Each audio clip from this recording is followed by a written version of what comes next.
L'originalité de cette école vient de cette longue histoire avec la ville de Paris qui a voulu créer un lieu unique de grande liberté pour ses chercheurs.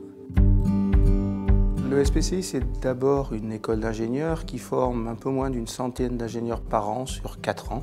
Et notre ambition, c'est de vraiment former des ingénieurs qui seront adaptés au monde du XXIe siècle.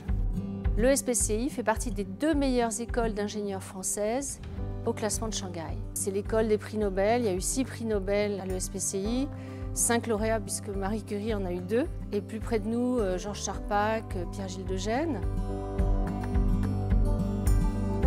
Le SPCI a ça d'extraordinaire que c'est un endroit où on ne se pose pas la question de savoir si ce qu'on fait est fondamental ou appliqué. La marque de fabrique d'un laboratoire, c'est d'essayer d'avoir de la recherche qui est très fondamentale, de très haut niveau, et en même temps aller jusqu'à l'application. La recherche est basée sur la créativité, elle est basée sur des rêves, et ici, on peut librement donner cours à ces rêves. Une caractéristique de l'école, c'est la grande liberté qui est offerte aux chercheurs. Notre objectif, c'est de recruter des chercheurs au meilleur niveau. Nous les poussons pour peu que leur projet soit suffisamment innovant pour avoir un potentiel de rupture fort. Je travaille à l'ESPCI avec mon équipe. Nous développons des appareils pour l'imagerie médicale et des appareils aussi pour la thérapie. Ce sont des concepts de physique que nous transférons vers la médecine. On sent qu'on a un potentiel d'innovation forte qui pourrait avoir des impacts à court terme sur la société. Vous allez trouver nombre d'entreprises start-up qui sont en train de grandir dans nos locaux, qui sont basées sur des technologies entièrement découvertes ici et qui ont été le plus souvent conduites par des élèves de l'école, en thèse, en postdoc. Et ça, c'est aussi une des grandes forces de l'ESPCI, d'être toujours à la pointe de l'innovation et de savoir transférer ces innovations dans le monde de tous les jours.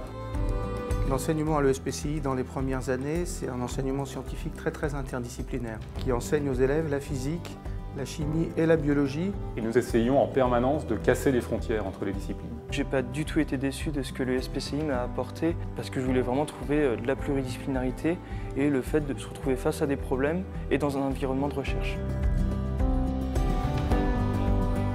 Tous les enseignants de l'ESPCI sont aussi des chercheurs.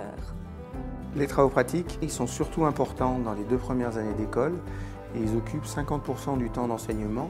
Ça leur apprend à travailler en équipe, à étudier des problèmes compliqués sur lesquels personne ne connaît la solution. Ça leur apprend à douter aussi. 70% des étudiants poursuivent par une thèse et 80% d'entre eux rentrent dans l'industrie. J'aime bien rapprocher ces 2 chiffres. On a un large choix en sortie. On peut encore travailler dans la recherche publique, dans la recherche privée. Enfin, tout est possible, toutes les choses sont possibles. L'esprit SPCI, c'est la recherche pour toujours plus d'innovation. Les laboratoires et certains scientifiques ont une réputation scientifique énorme. Et bien sûr, ça aide énormément à notre réputation internationale. Pour Paris, le SPCI, c'est un joyau, c'est une pépite. D'ailleurs, nous faisons un investissement majeur par le grand projet immobilier que nous lançons. Et on va avoir un tout nouveau bâtiment, officiellement en 2022. Les scientifiques sont amoureux de l'objet de leur recherche. Il faut dire aux gens qu'on aime la science passionnément.